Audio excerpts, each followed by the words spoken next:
Surrender ko sa kapalajer sa ako ang live-in partner.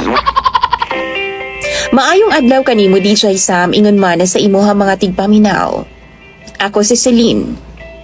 Di na ako na tinuod nga pangalan, 25 years old ug na ako'y live-in partner.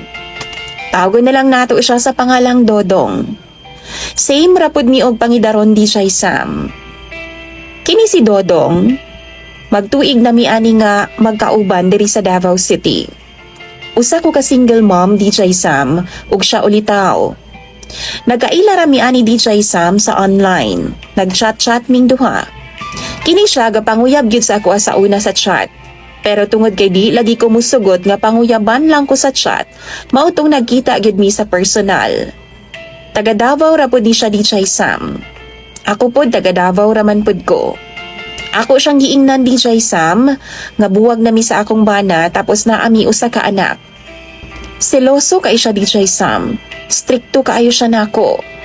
Nakasabot pud ko ani niya kay usa pud na sa ako ang gituuhan nga kung siloso gani og strikto, gugmaan kaayo na ang atong kapika sa atua. Katong amahan sa akong anak DJ Sam. Dili gyud kaayo active ang among sex life kaniadto. Siguro no gaana-ana mi mga kaduha or katulo ka beses sa usa ka semana lang. Usahay gani, why mahitabo DJ Sam tungod sa ka-busy sa iyang trabaho. Wa pod ko gabinuang sa akong ex. Sadyang wa lang gyoy gana. Basta kanang dugay na gud mo gaipon murag wa nay lami no. 6 years na mi ato akong ex DJ Sam.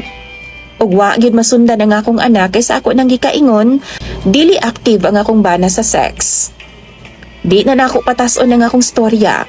Basta balikan nato si Dodong ang akong live-in partner karon. Why adlaw nga di gyud ko niya ana-anaon. Di siya gusto DJ Sam nga malayo ko. Kanang mawa lang gud ko sa iyang pananaw, mangita gyuday na siya nako. Kanang naa lang ko'y paliton sa tindahan, tapos di ko makapananghid niya apason dayon ko ana.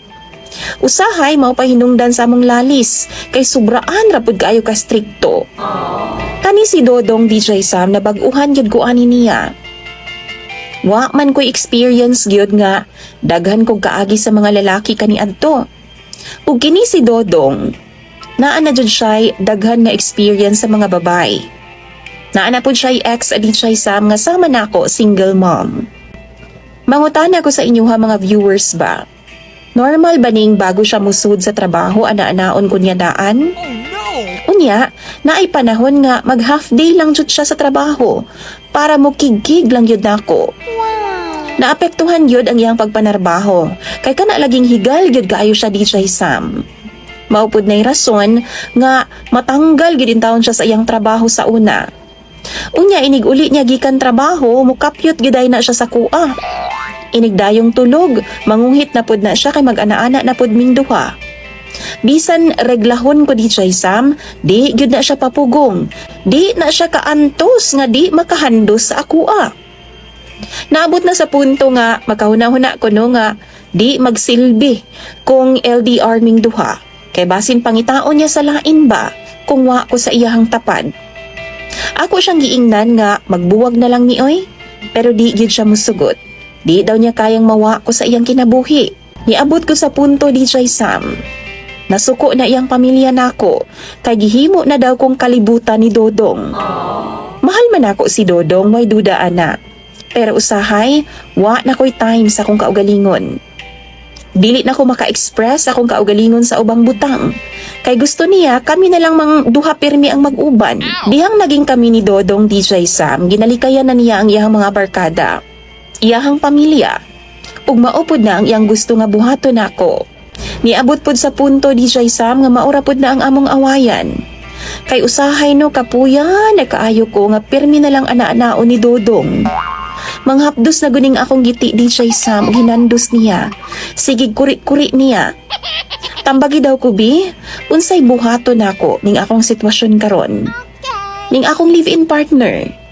Pati mangita kog trabaho, questionon man hinuon niya, kay basin panguyaban ra daw ko sa trabahoan.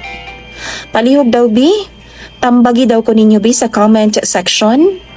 Imong sender DJ Sam og follower, Celine.